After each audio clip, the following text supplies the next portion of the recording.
నమస్కారం ఘంటారావానికి స్వాగతం. ముందుగా ప్రధానాంశాలు. అంగన్వాడీలకు ప్రభుత్వం శుభవార్త. రిటైర్మెంట్ ప్రయోజనాలు అందిస్తామన్న మంత్రి సీతక్క.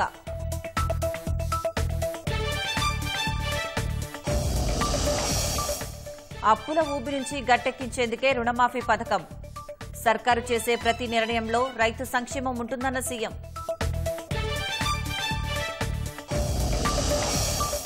ప్రజా ప్రభుత్వం అనే సందేశాన్ని క్షేత్రస్థాయికి తీసుకెళ్లండి. జిల్లాలో విస్తృతంగా పర్యటించాలని కలెక్టర్లకు భట్టి సూచన.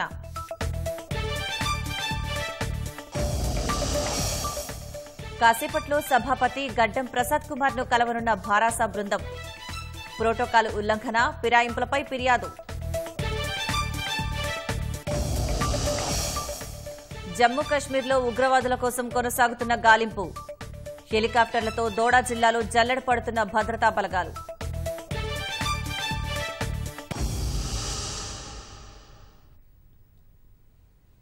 అంగన్వాడీలకు ప్రభుత్వం శుభవార్త తెలిపింది. అంగన్వాడీలకు పదవీ విరమణ ప్రయోజనాలు అందిస్తామని మంత్రి సీతక్క ప్రకటించారు. అంగన్వాడీ టీచర్కు 2 లక్షలు, హెల్పర్కు ₹1,00,000 రిటైర్మెంట్ బెనిఫిట్స్ అందించనున్నట్టు వివరించారు. హైదరాబాద్లోని రహ్మత్ నగర్లో అమ్మ మాట అంగన్వాడీ పాట కార్యక్రమంలో పాల్గొన్న మంత్రి సీతక్క ప్రభుత్వ ఉత్తర్వులు 2-3 రోజుల్లో జారీ చేయనున్నట్టు ఆమె వివరించారు.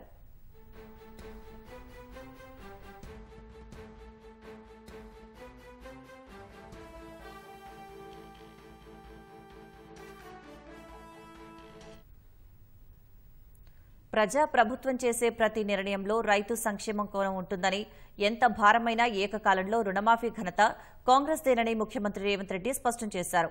హైదరాబాద్ సచివాలయంలో వివిధ అంశాలపై కలెక్టర్లు, ఎస్పీలతో సమావేశమైన సీఎం రైతును అప్పుల ఊబి నుంచి గట్టెక్కించేందుకే రుణమాఫీ పథకమని ఉద్ఘాటించారు. సంస్కృతిలో భాగస్వామ్యమైతేనే కలెక్టర్లు సరైన సేవలు అందించవచ్చని వివరించారు. ప్రతి పేద విద్యార్థి కోసం ప్రభుత్వం ప్రతి నెల 85,000 ఖర్చు పెడుతోందన్న ముఖ్యమంత్రి విద్యా వ్యవస్థ దెబ్బతినకుండా చర్యలు తీసుకోవాలని అధికారులను ఆదేశించారు. కలెక్టర్ల సదస్సులో పాల్గొన్న ఉప ముఖ్యమంత్రి భట్టి విక్రమార్క ప్రజాపాలన, ప్రజా ప్రభుత్వం అనే సందేశాన్ని క్షేత్రస్థాయికి తీసుకెళ్లాలని అధికారులకు పిలుపునిచ్చారు. సంక్షేమ పథకాలు కింది స్థాయికి తీసుకెళ్లాలన్న భట్టి ప్రజలు, ప్రభుత్వానికి మధ్య వారధిగా కలెక్టర్లుండాలని సూచించారు. జస్టిస్ పీసీ ఘోష్ కమిషన్ ముందు కేంద్ర జలశక్తి శాఖ సలహాదారు వెదిరే శ్రీరామ్ హాజరయ్యారు. కాళేశ్వరం ప్రాజెక్టు ఆనకట్టలపై విచారణ చేస్తున్న కమిషన్ శ్రీరామ్ నుంచి సమాచారం, వివరాలు సేకరించనుంది. ప్రాజెక్టు నిర్మాణం, అనుమతులు, నిర్వహణ లాంటి అంశాలపై ఆయన గతంలో పలుమార్లు మాట్లాడారు.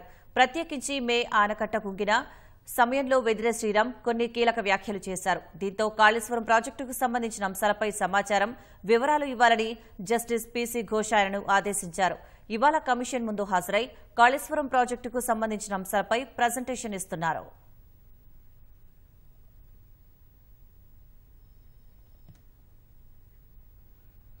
నిజామాబాద్ జిల్లా శ్రీరామ్ సాగర్ ప్రాజెక్టుకు వరద ప్రారంభమైంది. 2 రోజులుగా కురుస్తున్న వర్షాలకు ప్రాజెక్టులోకి వరద నీరు చేరుతోంది.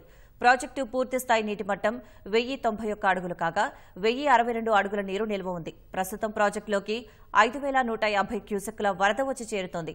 ప్రాజెక్టు నీటి నిల్వ సామర్థ్యం 80 టీఎంసీలు కాగా ప్రస్తుతం ప్రాజెక్టులో 22.053 టీఎంసీల వరద ఉంది. మొన్నటి వరకు నీరు లేకుండా బోసిపోయిన ప్రాజెక్టుకు వరద ప్రారంభం కావడంతో రైతన్నలు ఆనందం వ్యక్తం చేస్తున్నారు.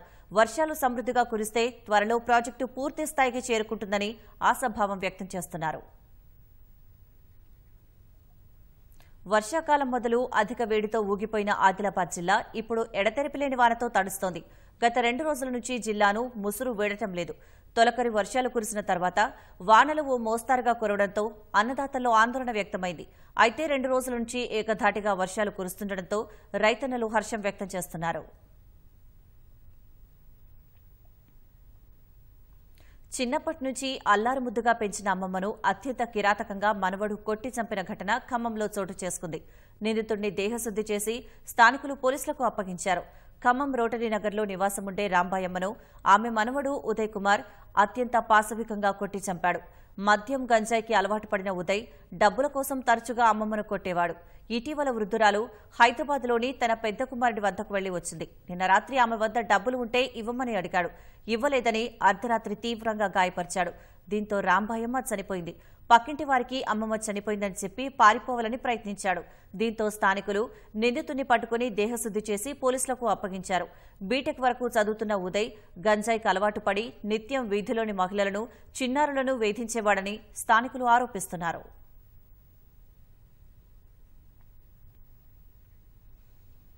జనగాం జిల్లాలోని ఏకైక గిరిజన ఆశ్రమ బాలుర పాఠశాలలో అరకొర గదులతో విద్యార్థులు తీవ్ర ఇబ్బందులు ఎదుర్కొంటున్నారు. చక్కటి వాతావరణం, సరిపోను ఉపాధ్యాయులున్నా గదులు మాత్రం అంతంత మాత్రమే. బడిలోని 294 మంది విద్యార్థులకు గాను మొత్తం 8 గదులే ఉండడంతో చెట్ల కిందే పాఠాలు బోధిస్తున్నారు ఉపాధ్యాయులు. ఇక వర్షం వస్తే పక్కనే ఉన్న భోజనశాల, వరండా కిందే బోధన.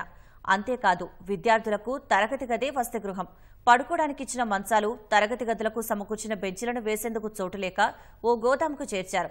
సరిపడా గదులు లేక ఒక్కోసారి బోధన, పడుకోవడం, తినడం అన్నీ భోజనశాలలోనే అవుతున్నాయని విద్యార్థులు వాపోతున్నారు. ఈ విద్యా సంవత్సరం పాఠశాలలో 140 మంది చేరగా సరైన వసతులు లేని కారణంగా 60 మంది వెనక్కి వెళ్లిపోయారు.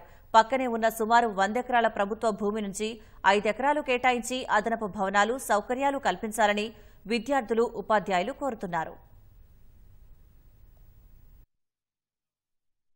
చదువుకునే క్లాస్ రూమ్స్ ఉన్నాయి కానీ దాంట్లోనే పండుకోవడం ప్లేసెస్ లేక చాలా ఇబ్బంది పడుతున్నాం. బెంచెస్ వచ్చినాయి మాకు, బెంచెస్ మీద సరిపోతలేమని క్లాస్ రూమ్కి బెంచ్లు తీపిచ్చేసి బయట పెట్టితే అయినా సరిపోతలేము సార్. అప్పుడు డైనింగ్ హాల్లో కొందరు మంది వండుకుంటాం, క్లాస్ రూమ్స్ అలా సరిపెట్టుకుంటున్నాం. టాయిలెట్స్ లేవు, బాత్రూమ్స్ లేవు, ఏది లేవు సార్. దీంట్లోనే 5 సంవత్సరాల నుంచి చూస్తున్నాం సార్. దాంట్లోనే ఉండు, దాంట్లోనే పండు. ఇక్కడ ఒక స్టడీని చూసి చాలా మంది అడ్మిషన్స్ కోసమని చాలా మంది వస్తున్నారు, కానీ ఇక్కడ ఒక ప్లేస్ లేని వల్ల ఇక్కడ తీసుకుపోతున్నారు. మళ్ళీ ఈ మాటలను ప్రభుత్వ స్థాయికి తీసుకెళ్లాలని. నేను ఇక్కడ వచ్చి 3 సంవత్సరాలు అవుతుంది. నేను 8th క్లాస్లో వచ్చాను. అప్పుడు వచ్చినప్పుడు మా పేరెంట్స్ గిట్లా చెప్పిండ్రు, ఇక్కడ హాస్టల్ దాంట్లోనే, స్కూల్ దాంట్లోనేనా, వేరే లేదా అని అడిగిండ్రు. కానీ ఇది రూమ్లోనే చదువుకోవడం, పండుకోవడం చాలా ఇబ్బంది అవుతుంది. మేము ప్లేస్ సరిపోకపోవడం వల్ల డైనింగ్ హాల్లో పండుకుంటున్నారు. స్కూలు హాస్టల్ ఒకటే అయింది. హాస్టల్ మన గవర్నమెంట్ ఒకటే అయింది. పిల్లలు ఏందో వాళ్ళ అమ్మ నాన్న డాడీ మంచి లేదు, స్కూల్ మంచిగా ఉంది కానీ ఒక దాంట్లో పండడం, ఒక దాంట్లో ఉండడం మంచిగా ఉండదు. అది ఒక దాంట్లో ఉండి మళ్ళీ దాంట్లో చదువుకొని దాంట్లో పడుకోవాలి అంటే క్లాసులు విన్నా కూడా నిద్ర వస్తుంది. మళ్ళీ మాకు కావాల్సింది అంటే ఏంటంటే ఒక బిల్డింగ్ శాంక్షన్ కావాలి.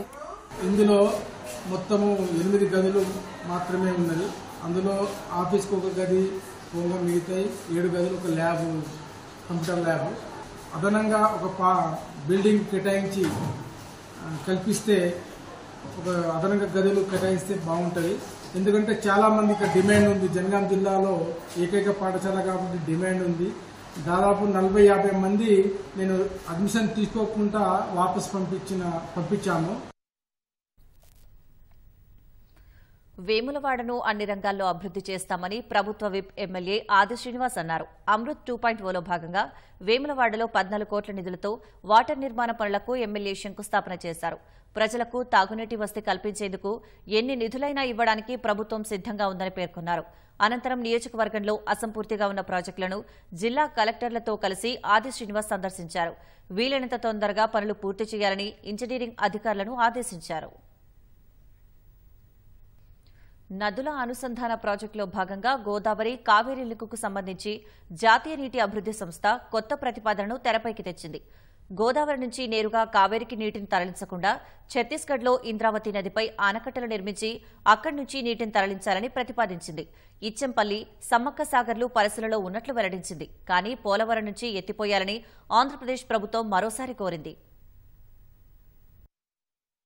జాతీయ నీటి అభివృద్ది సంస్థ 74వ సాధారణ సమావేశం సోమవారం ఢిల్లీలో జరిగింది. కేంద్ర జలశక్తి శాఖ కార్యదర్శి Debashree Mukherjee, NWDA director general Bhupal Singh, భాగస్వామ్య రాష్ట్రాలు సమావేశంలో పాల్గొన్నాయి. నదుల అనుసంధానానికి రాష్ట్రాలు సానుకూలంగా ఉండడం హర్షణీయమన్న కేంద్రం, భాగస్వామ్య రాష్ట్రాలకు కేంద్ర బృందం వెళ్లి వారి సందేహాల్ని నివృత్తి చేసినట్లు పేర్కొంది. ఛత్తీస్గఢ్ వినియోగించుకుని 148 టీఎంసీల నీటిని కావేరికి తరలించే పాయింట్పై తెలంగాణ సందేహాలు వ్యక్తం చేసిన నేపథ్యంలో దానిపై మరోసారి అధ్యయనం చేస్తున్నట్లు తెలిపింది. ఇచ్చంపల్లి నుంచి నీటిని తీసుకోవాలని భావిస్తున్నప్పటికీ ఇతర ప్రత్యామ్నాయాల్ని కూడా పరిశీలిస్తున్నట్లు పేర్కొంది. ఇదే సందర్భంలో ఇంద్రావతి నదిపై ఆనకట్టలు కట్టి అక్కడి నుంచి నీటిని తరలించే ప్రతిపాదన కూడా ఉందని కేంద్రం పేర్కొంది. ఈ విషయంలో కేంద్ర బృందం ఒక నివేదిక ఇస్తుందని, ఆ తరువాతే తుది నిర్ణయం తీసుకుంటుందని వివరించింది. ఇచ్చంపల్లి వద్ద ఆనకట్ట నిర్మిస్తే సమ్మక్క సాగర్కు ఇబ్బందులు ఏర్పడతాయని తెలంగాణ మరోసారి స్పష్టం చేసింది. వరదకు సంబంధించి పూర్తి స్థాయిలో అధ్యయనం చేయాలని కేంద్ర ప్రభుత్వాన్ని కోరింది. గోదావరి జలాల్లో తమకు 968 టీఎంసీల నీటిని వినియోగించుకునేలా ప్రాజెక్టులు ఉన్నాయని, వాటికి ఎలాంటి భంగం కలగకూడదని తెలంగాణ స్పష్టం చేసింది. అనుసంధానం కోసం రాష్ట్ర భూభాగాన్ని ఎక్కువగా వినియోగించుకుంటున్నందున తరలించే నీటిలో 51% నీటి వాటాను తెలంగాణకే ఇవ్వాలని కోరింది. నాగార్జున సాగర్ను బ్యాలెన్సింగ్ రిజర్వాయర్ గా ఉపయోగించుకోవాలన్న కేంద్ర ప్రతిపాదనపై తెలంగాణ అభ్యంతరం వ్యక్తం చేసింది. ఎగువన ఉన్న ప్రాంతాల సాగు, తాగునీటికి ఇబ్బందులు ఏర్పడతాయని తెలిపింది. నాగార్జున సాగర్ ప్రాజెక్టుకు ఆపరేషన్ ప్రోటోకాల్ ఖరారు చేయాల్సి ఉందని పేర్కొంది. బ్రిజేష్ కుమార్ ట్రైబ్యునల్ విచారణ పూర్తయి తుది నివేదిక వచ్చిన తరువాతే సాగర్ విషయంలో నిర్ణయం తీసుకోవాలని కోరింది. మరోవైపు గోదావరి, కావేరీ అనుసంధానం పోలవరం నుంచే చేపట్టాలని ఆంధ్రప్రదేశ్ ప్రభుత్వం మరోసారి కోరింది. ఎగువనున్న ఇచ్చంపల్లి, సమ్మక్క సాగర్ బ్యారేజీ నుంచే సాగర్కు నీటిని తరలిస్తే ఈ ప్రాజెక్టు ప్రయోజనాలు నెరవేరబోవని పేర్కొంది. ఆ ప్రకారం ముందుకెడితే అనేక సమస్యలు ఎదురవుతాయని స్పష్టం చేసింది. పోలవరం నుంచి నీటిని ఎత్తిపోస్తూ బొల్లాపల్లి వద్ద కొత్తగా జలాశయం నిర్మిస్తే 300 టీఎంసీలకు పైగా కొత్తగా నిల్వ చేసే అవకాశం ఉంటుందని తెలిపింది. కొత్త జలాశయం వల్ల ఆ నీటిని పెన్నా మీదుగా కావేరీకి మళ్లించొచ్చని ఏపీ అధికారులు వివరించారు. గ్రేటర్ హైదరాబాద్లో ఆర్టీసీ బస్సులలో డిజిటల్ చెల్లింపుల విధానం అందుబాటులోకి రాబోతోంది. టీజీఎస్ ఆర్టీసీ అంతకుముందు పైలట్ ప్రాజెక్టుగా ఒక రూట్లో ప్రవేశపెట్టింది. అవి సత్ఫలితాలు ఇవ్వడంతో మిగతా రూట్లలో కూడా ఈ విధానాన్ని అమలు చేయాలని అధికారులు భావిస్తున్నారు. పైలట్ ప్రాజెక్టులో భాగంగా ఎదురైన సమస్యలు, వాటి పరిష్కారాలపై ఉన్నతాధికారులు దృష్టి సారించారు. సమస్యలు తలెత్తకుండా పక్కాగా డిజిటల్ చెల్లింపులు జరిపేలా ప్రణాళికలు సిద్ధం చేస్తున్నారు. ప్రస్తుతం ఎక్కడ చూసినా డిజిటల్ చెల్లింపులే జరుగుతున్నాయి. చాయ్వాలా నుంచి కిరాణా కొట్టు వరకు ప్రతి చిన్నదానికి సైతం ప్రజలు డిజిటల్ చెల్లింపులకు అలవాటు పడిపోయారు. జేబులో డబ్బులు ఉంచుకోవటం లేదు, నేరుగా డిజిటల్ చెల్లింపులకే ఇష్టపడుతున్నారు. ఇలాంటి తరుణంలో టీజీఎస్ ఆర్టీసీ సైతం ఆ దిశగా ఆలోచనలు చేసింది. ఇప్పటికే ఓలా, ఊబర్ వంటివి డిజిటల్ చెల్లింపులకు ప్రాధాన్యమిస్తున్నాయి. దీంతో ఆర్టీసీ సైతం ప్రయాణికులను తమ వైపు తిప్పుకోవడానికి డిజిటల్ చెల్లింపులకు అవకాశం కల్పించాలని భావిస్తోంది. అందులో భాగంగానే డిజిటల్ చెల్లింపులకు శ్రీకారం చుట్టింది.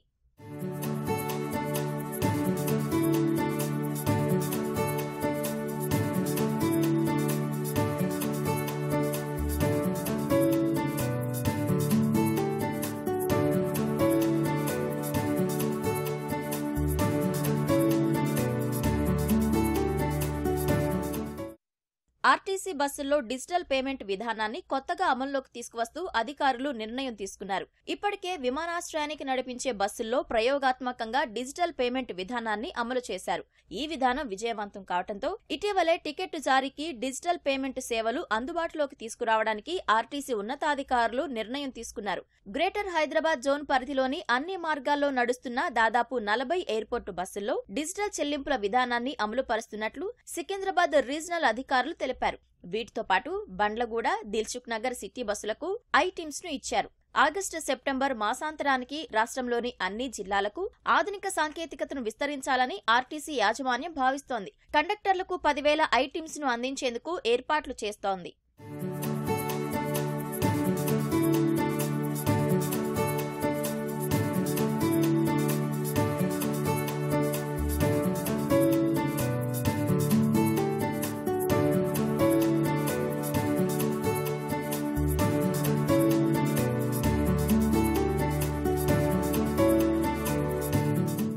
డిజిటల్ చెల్లింపుల విధానం ద్వారా టికెట్ జారీ చేయడానికి ప్రయాణికులు scanning, PhonePe, Google pay, Paytm వంటి యూపీఐ సేవలు, డెబిట్, క్రెడిట్ కార్డులతో స్వైపింగ్ వంటి అన్ని రకాల పద్ధతుల్లో వినియోగించవచ్చు.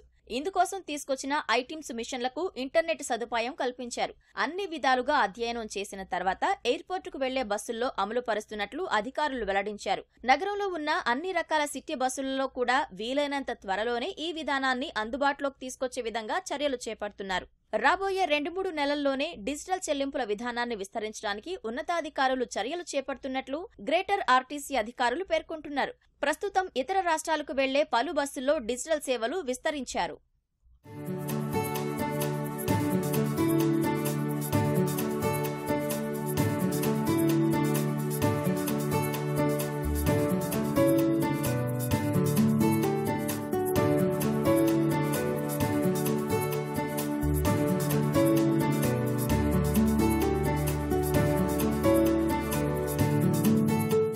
ప్రస్తుతం దూర ప్రాంతాలకు వెళ్లే బస్సుల్లో ఈ సేవలు అందుబాటులో ఉన్నాయి. అనంతరం దశలవారీగా జిల్లాలతో పాటు ఇతర ప్రాంతాలకు వెళ్లే బస్సులు ఏసీ, పల్లె వెలుగు, ఎక్స్ప్రెస్, రాజధాని, గరుడ, లగ్జరీ వంటి వాటిలో కూడా ఈ విధానాన్ని తీసుకురావడానికి టీజీఎస్ఆర్టీసీ అధికారులు సిద్ధమవుతున్నారు. ఈ విధానం పూర్తిగా అమల్లోకి వస్తే టికెట్ జారీ క్రమంలో కండక్టర్లకు తలెత్తే చిల్లర సమస్యకు శాశ్వత పరిష్కారం లభిస్తుందని భావిస్తున్నారు. ప్రస్తుతం బస్ పాస్ల జారీకి ఆయా కేంద్రాల్లో డిజిటల్ చెల్లింపుల విధానం అందుబాటులో ఉందని, దానివల్ల ప్రయాణికులకు డబ్బులు చెల్లింపుల ప్రక్రియ మరింత సులభమైందని అధికారులు పేర్కొంటున్నారు. గూగుల్ పే, జీపే వచ్చిన తర్వాత ఫస్ట్ మొదట బస్సులో ట్రావెలింగ్ చేసేటప్పుడు ఇబ్బందిగా ఉండేది. చేంజ్ ఇవ్వాలన్నా, అమౌంట్ ఏమన్నా చిల్లర ఇవ్వాలన్నా సరిపోని చిల్లర లేకుండా దిగి వెళ్ళేవాళ్ళు. ఇప్పుడు యూపీఐ స్కాన్, జీపే వచ్చిన తర్వాత డైరెక్ట్ ఫోన్పే, జీపే ద్వారా ఫోన్తో యూపీఐ స్కాన్ చేస్తున్నారు. దానివల్ల హర్షం వ్యక్తం చేస్తున్నారు ప్రజలు. అన్ని బస్సుల్లో డిజిటల్ చెల్లింపు అందుబాటులోకి వస్తే ప్రయాణికులకు సులభమవుతుందని అధికారులు భావిస్తున్నారు. వ్యవసాయం మొదలు భారత రక్షణ వ్యవస్థ వరకు అన్ని రంగాల్లో ఆధునిక ఆవిష్కరణల ప్రదర్శనకు వేదికైంది ఐఐటీ హైదరాబాద్.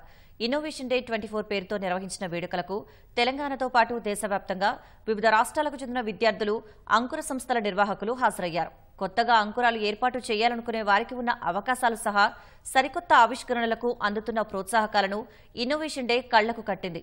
తరగతి గదుల్లోని చదువుతో పాటు వ్యాపారవేత్తలుగా ఎదగాలనుకునే వారి కలలకు రెక్కలు తొడిగేలా ఐఐటీ హైదరాబాద్లో నిర్వహించిన ఇన్నోవేషన్ డే 24 యువతను ఎంతగానో ఆకట్టుకుంది. ఏదైనా కొత్తగా చెయ్యాలి అన్న ఆలోచనుంది. కానీ ఆ ఆలోచనను ఎలా ముందుకు తీసుకెళ్లాలి? ఆవిష్కరణ చేశాం, కానీ దీన్ని ఇండస్ట్రీతో ఎలా అనుసంధానం చెయ్యాలి?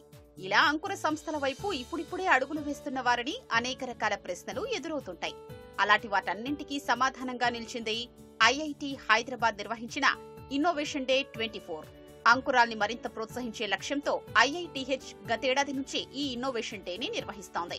ఐఐటీ హైదరాబాద్ లో ఐటీఐసీ ఆధ్వర్యంలో జరిగిన కార్యక్రమంలో వివిధ యూనివర్సిటీలకు చెందిన విద్యార్థులు, పలువురు ఇన్నోవేటర్లు పాల్గొన్నారు. కాలంతో పాటు సాంకేతికతలో వచ్చే మార్పు వృద్ధి వైపు అడుగులు వేయిస్తుందని IIT Hyderabad chairman BVR Mohan Reddy అన్నారు. గతంతో పోలిస్తే ఇటీవల అంకురాల సంఖ్య గణనీయంగా పెరిగినప్పటికీ మరింత మంది యువత వ్యాపార రంగం వైపు అడుగులు వెయ్యాల్సి ఉందని పేర్కొన్నారు. ఇన్నోవేషన్స్ అండి ఈ కొత్త ప్రోడక్ట్స్ రావడంతో ఏ ఇండస్ట్రీలో రావచ్చు అనమాట. ఇంతకుముందు మనం ఎప్పుడు ఆలోచించేవాళ్ళం కాదు అగ్రికల్చర్లో టెక్నాలజీ ఉపయోగిస్తారా, ఇన్నోవేషన్ ఉపయోగిస్తారా అని. కానీ ఇప్పుడు డ్రోన్స్ ఉపయోగించవచ్చు అగ్రికల్చర్లో. దాని మూలంగా మనం సాయిల్ క్యారెక్టరిస్టిక్స్, తర్వాత మనకు వాటర్ ఎంత కావాల్సి వస్తుంది, అవుట్పుట్ ఎంత వస్తుంది, ఎప్పుడు ప్రొడక్షన్కి వస్తుంది, ఎప్పుడు మనం క్రాప్స్ కట్ చేయగలుగుతాం, హార్వెస్టింగ్కి వస్తుంది, ఇవన్నీ విషయాలు మనం టెక్నాలజీ ద్వారా సాధించగలం. See, I think what is quite important now is that for a long time India has been a services country. Software, this, that. Now we need to be a product country. So we need to design and make and manufacture products in India. And that is where I can see IIT Hyderabad is doing a lot of that. I think about 80% of your startups are product companies, which is very good. పరిశ్రమలు, విద్యా సంస్థల మధ్య సంబంధాల్ని పటిష్టం చేస్తూ అంకురాలకు మరింత పెద్దపీట వేసే ఉద్దేశంతో గతేడాది నుంచి నిర్వహిస్తున్న ఈ ఇన్నోవేషన్ ఫెస్ట్ కి ఈసారి మంచి ఆదరణ లభించింది. మానవీయ కోణంలో పరిశోధనలు, ఆవిష్కరణలు సాగాలి అన్న నినాదంతో ఇన్నోవేషన్ డేలో భాగంగా దేశం నలుమూలల నుంచి ఇన్నోవేటర్లలోని ప్రతిభను వెలికితీసి ప్రోత్సహించేలా పోటీలకు ఐఐటీహెచ్ పిలుపునిచ్చింది. దీనికి దేశం నలుమూలల నుంచి దాదాపు 200 మంది ఇన్నోవేటర్లు దరఖాస్తు చేసుకోగా అత్యుత్తమమైన 10 మందిని ఎంపిక చేసి ఇన్నోవేషన్ డేలో పాల్గొని తమ అంకురాల్ని ప్రదర్శించే అవకాశం కల్పించింది. వీటిలో అత్యుత్తమమైన దాన్ని ఎంపిక చేసి బహుమతుల్ని సైతం అందజేసింది. ఇక కార్యక్రమంలో భాగంగా ఏర్పాటు చేసిన స్టార్టప్ ప్రదర్శనల్లో సోలార్ ప్యానెళ్లను శుభ్రం చేసే రోబోలు, వ్యవసాయం, ఆక్వా రంగాలకు ఉపయోగపడే రోబోలు, డ్రైవర్ లేకుండా నడిచే వాహనాల ప్రాజెక్టు వంటివి యువతను ఎంతగానో ఆకట్టుకున్నాయి. ఇక కొత్తగా అంకురాల్ని ఏర్పాటు చేయాలి అనుకునేవారు తమ ఆలోచనల్ని పంచుకునే అవకాశాన్ని సైతం కల్పించడం విశేషం. ఇలాంటి కార్యక్రమం తమలోని ఆలోచనలకు పదును పెట్టి వ్యాపారంగా మార్చేందుకు ఎంతగానో ఉపయోగపడతాయని పలువురు విద్యార్థులు అభిప్రాయపడ్డారు.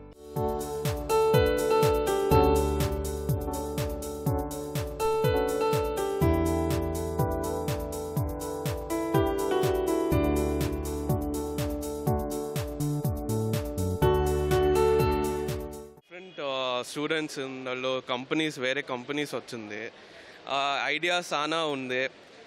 We can collect various ideas. ಆಮೇಲೆ ఇది మాకి కొంచెం ఇన్స్పిరేషన్ ಸಿಗ್ತದೆ ವೇರಿಯಸ್ ಐಡಿಯಾಸ್ చూసి. ಆಮೇಲೆ మాకి ఇది ಸ್ವಲ್ಪ ఆపర్చునిటీ ತರ మాకి ఇది ప్లాట్ఫామ్ ఇన్నోవేషన్ డే.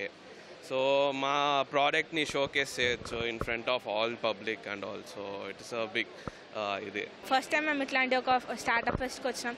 ఇవి చూసి మాకు కూడా లైక్ కొత్త థాట్స్ వచ్చే ఛాన్స్ ఉంది. మాకేమైనా స్టార్టప్ ఐడియాస్ ఉంటే we can pitch over there. So అట్లాంటి కొన్ని ఇంట్రెస్టింగ్ థింగ్స్ ఉన్నాయి. అంటే మేము కొత్త ప్రాజెక్ట్స్ గురించి ఇన్నోవేటివ్ ఐడియాస్ గురించి తెలుసుకోవడానికి వచ్చాం. And we also created one project about farming, అంటే ఫార్మర్స్కి హెల్ప్ఫుల్గా. ఇంకా ఏంటంటే ఇక్కడ తెలుసుకొని ఇంకా వాళ్ళు దాంట్లో జాయిన్ అవ్వచ్చు. ఇంకేమైనా మాకు ఇంట్రెస్ట్ ఉంటే ఆ ప్రాజెక్ట్లో జాయిన్ అయ్యి మేము కూడా దాంట్లో టీమ్ అవ్వచ్చు. ఇప్పుడు చాలా టెక్నాలజీస్ వచ్చాయి, ఏఐ, మెషిన్ లెర్నింగ్, వాటిని యూజ్ చేసి ఎలా ఏది ఇంప్లిమెంట్ చేయొచ్చు, సొల్యూషన్స్ ఎలా ఫైండ్ అవుట్ చేయొచ్చు. ఈ ప్రాజెక్ట్స్ నుంచి తెలుసుకొని మేము ఇంకా కొత్త ఐడియాస్ ఎలా ఇంప్లిమెంట్ చేయొచ్చు, ఏ టెక్నాలజీ యూజ్ చేసి ఇంప్లిమెంట్ చేయొచ్చు అని తెలుసు. యువతలోని ఆలోచనల్ని, ఆవిష్కరణల్ని తీర్చిదిద్దేందుకు సమయంతో పాటు సరైన మార్గనిర్దేశం ఏదైనా సాధించగలమనే పట్టుదల, అంకురాల ఏర్పాటులో ఎదురయ్యే సవాళ్లను ముందుగానే గుర్తించడం వంటివి ఎంతో అవసరం. అయితే అలాంటి ఎన్నో విషయాల్ని తెలుసుకునే అవకాశంతో పాటు సరికొత్తగా ఆలోచించి వాటిని సరైన మార్గంలో అమలు చేస్తే సమాజంలోని అనేక సమస్యలకు సులభంగా పరిష్కారం చూపొచ్చని చాటింది IITH నిర్వహించిన ఇన్నోవేషన్ ఫెస్ట్.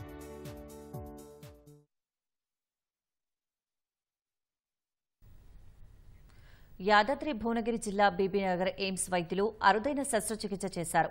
6 నెలల బాలుడికి తోకను తొలగించారు. గత ఏడాది అక్టోబర్లో ఓ మహిళకు తోకతో ఉన్న బాలుడు జన్మించాడు. బాలుడికి 3 నెలలు నిండేసరికి అది 15 సెంటీమీటర్లు కావడంతో కంగారుపడిన తల్లిదండ్రులు బీబీనగర్ ఎయిమ్స్ ఆసుపత్రికి తీసుకెళ్లారు. తోక వెన్నుపూసకి అనుసంధానం అయి ఉన్నట్లు గుర్తించిన వైద్యులు శస్త్రచికిత్స చేసి తోకను తొలగించారు. 6 నెలల కిందట జరిగిన ఆపరేషన్ తర్వాత బాలుడు సంపూర్ణ ఆరోగ్యంతో ఉన్నట్లు వైద్యులు తెలిపారు.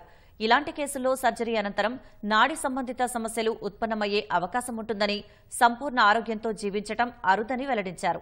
ప్రపంచంలో కేవలం ఇలాంటి 40 కేసులు మాత్రమే ఇప్పటి వరకు గుర్తించినట్లు వైద్యులు తెలిపారు.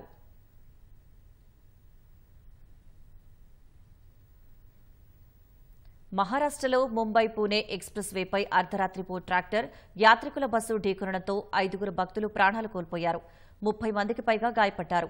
వారిలో 3 పరిస్థితి విషమంగా ఉంది. డోంబివిలి నుంచి పండరపూర్కు ఆషాఢ ఏకాదశి వేడుకల కోసం 42 మంది భక్తులు బస్సులో వెళ్తుండగా ప్రమాదం జరిగిందని పోలీసులు తెలిపారు. ఈ ప్రమాదంలో యాత్రికుల బస్సు పక్కనే ఉన్న ఓ కాల్వలో పడింది. ఘటనా స్థలికి పోలీసులు చేరుకుని క్షతగాత్రులను ఆసుపత్రికి తరలించారు. జమ్మూ కశ్మీర్లోని దోడా జిల్లాలో ఉగ్రవాదులు, భద్రతా బలగాలకు మధ్య రాత్రి జరిగిన భీకర ఎన్కౌంటర్లో ఓ అధికారి సహా 4 సైనికులు అమరులయ్యారు. మరో జవాను గాయపడ్డారు. దెస్సా అటవీ ప్రాంతంలోని ధరీగోటే ఉరర్బాగి వద్ద ఉగ్రవాదులు నక్కినట్లు జమ్మూ కశ్మీర్ పోలీసులకు సమాచారం అందింది. దీంతో సైనికులతో కలిసి వారు నిర్బంధ తనిఖీలు చేశారు. ఈ క్రమంలో ఉగ్రవాదులు ఎదురుపడి కాల్పులకు పాల్పడ్డారు. భద్రతా బలగాలు ధీటుగా ఎదురుకాల్పులు జరిపాయి. కొద్దిసేపు కాల్పుల అనంతరం ఉగ్రవాదులు పారిపోవడానికి యత్నించగా ఓ అధికారి నేతృత్వంలోని కొందరు జవాన్లు వారి వెంట పడ్డారు. ఈ క్రమంలో మరోసారి జరిగిన పరస్పర కాల్పులో ఆ అధికారి సహా 4 సైనికులు అమరులయ్యారు. ఉగ్రవాదుల కోసం సెర్చ్ ఆపరేషన్ కొనసాగుతోంది. హెలికాప్టర్ల ద్వారా ఆ ప్రాంతాన్ని ముమ్మరంగా గాలిస్తున్నారు. గత వారం కఠువా జిల్లాలోని మారుమూల ప్రాంతం మాచేడిలో సైనిక వాహనంపై ఉగ్రవాదులు ఆకస్మిక దాడి చేయడంతో 5 జవాన్లు అమరులయ్యారు. కేంద్రంలో ముచ్చటగా 3ోసారి అధికారంలోకి వచ్చిన భాజపాకు రాజ్యసభలో మాత్రం మెజార్టీ తగ్గిపోయింది. 4 నామినేటెడ్ ఎంపీలు పదవీ విరమణ చేయడంతో భాజపా సంఖ్యాబలం 86కు పడిపోయింది. ప్రస్తుతం ఎగువ సభలో ఎన్డీఏ కూటమి సంఖ్యాబలం 101గా ఉంది. ఇప్పుడు పెద్దల సభలో బిల్లును ఆమోదించడానికి భాజపా ప్రభుత్వం ఎన్డీయేతర పార్టీలపై ఆధారపడాల్సిన పరిస్థితి వచ్చింది. రాజ్యసభలో అధికార భాజపాకు సంఖ్యాబలం తగ్గింది. ఎగువ సభలో 4 నామినేటెడ్ సభ్యులు గత శనివారం పదవీ విరమణ చేయడంతో భాజపా ఎంపీల సంఖ్య 86కు పడిపోయింది. మరికొన్ని రోజుల్లో పార్లమెంట్ సమావేశాలు ప్రారంభం కానున్నాయి. పూర్తిస్థాయి బడ్జెట్తో పాటు మరికొన్ని కీలక బిల్లుల్ని ఈ సమావేశాల్లో ప్రవేశపెట్టేందుకు కేంద్ర ప్రభుత్వం సన్నాహాలు చేస్తోంది. అయితే ఇలాంటి సమయంలో పెద్దల సభలో అధికార ఎన్డీఏ సంఖ్యాబలం కాస్త తగ్గడం గమనార్హం. రాకేష్ సిన్హా, రామ్ శకల్, సోనాల్ మాన్సింగ్, మహేష్ జట్మాలానీల పదవీకాలం పూర్తవగా గత వారం వీరంతా పదవీ విరమణ చేశారు. వీరిని నాన్ అలైన్డ్ సభ్యులుగా రాష్ట్రపతి నామినేట్ చేసినప్పటికీ ఆ తర్వాత మోదీ ప్రభుత్వానికి అధికారికంగా మద్దతు ప్రకటించారు. వీరి పదవీకాలం పూర్తవడంతో ఇప్పుడు భాజపా సంఖ్యాబలం 86కు పడిపోగా ప్రస్తుతం ఎన్డీఏ కూటమికి బలం 101గా ఉంది. అటు ఇండియా కూటమికి 87 మంది సభ్యుల మద్దతు ఉంది. 245 మంది సభ్యులుండే రాజ్యసభలో ప్రస్తుతం 19 ఖాళీలున్నాయి. దీంతో మొత్తం సభ్యుల సంఖ్య 226కు చేరగా మెజారిటీ మార్క్ అయిన 114 కంటే ప్రస్తుతం ఎన్డీఏ సంఖ్యాబలం తక్కువగా ఉంది. 7 నామినేటెడ్, 2 స్వతంత్రుల మద్దతు అధికార పక్షానికి ఉన్నప్పటికీ వారితో కలిపిన మెజారిటీ మార్క్ దాటదు.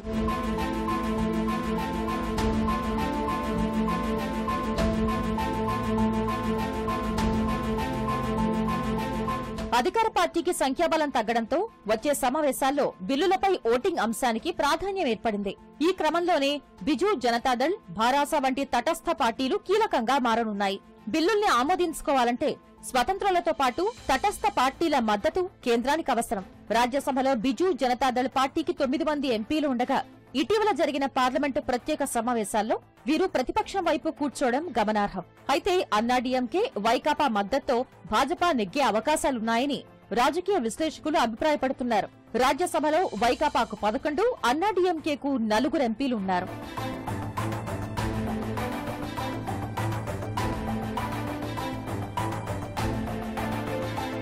రాజ్యసభలో 19 ఖాళీల్లో 4 జమ్మూ కశ్మీర్ నుంచి, 4 నామినేటెడ్ కేటగిరీలో ఉన్నాయి.